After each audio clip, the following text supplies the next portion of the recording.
Why would someone compare a burger to a hot dog? Well, if you really think about it, they are both sandwiches, no? I mean, it's the same as the RAV4 and the Outback. Both are cars that people go for if they don't want a full-fledged SUV. So let's go see which one is more yummy. I mean, just better. But before we start, make sure to hit that subscribe button, like the video, and turn on that notification so you won't miss out on any of my videos. Just like every other Subarus, well, minus the BRZ, this car comes with standard all-wheel drive. Coming with two engine options, you can either get the 2.5 liter 4-cylinder that outputs 180 horsepower or a turbocharged 2.4 liter 4-cylinder pumping 260 horsepower.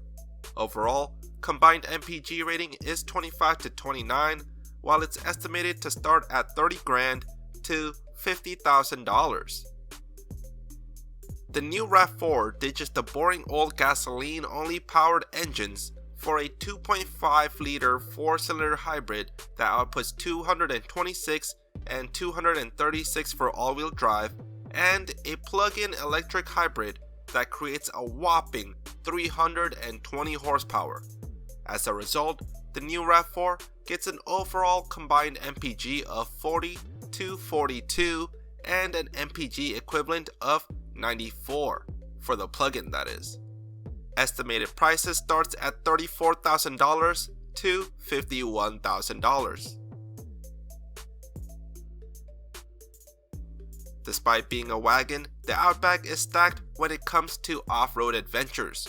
Its wilderness trim not only gets better ground clearance, but it also comes with underbody protection, upgraded suspension, and even a waterproof upholstery. That's like a really loaded hot dog. For 2026, Subaru even made sure that passengers are less fatigued on long road trips with chassis-mounted seats. Surprisingly, while its rear legroom is bigger than the RAV4, the Outback have a smaller cargo area after the second row. That's not all. While the Outback gets a 12.1-inch screen on all trims, the RAV4 comes available with a gigantic 12.9-inch screen. Let's also not forget that the RAV4 is also better at saving fuel on all trims. If there is a category that the RAV4 is better at, it is definitely on looks. I mean, quite frankly, I would say that a burger looks way better than a hot dog too. To top it off, the RAV4 even gets better styling with its GR Sport trim that makes it look like an A5 Wagyu burger.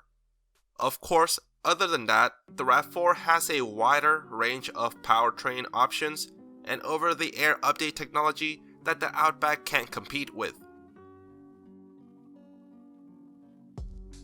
However, if you are looking for a crossover that can actually do off-roady stuff, this is not the one, as its all-wheel drive system is not really made for that.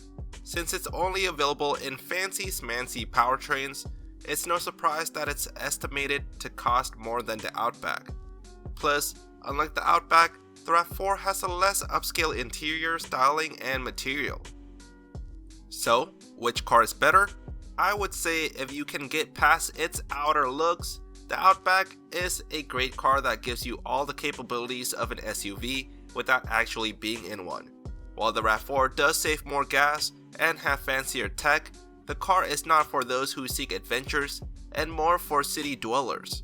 You're really just basically paying more for the hybrid powertrain, since the base trim offers less than a base Outback.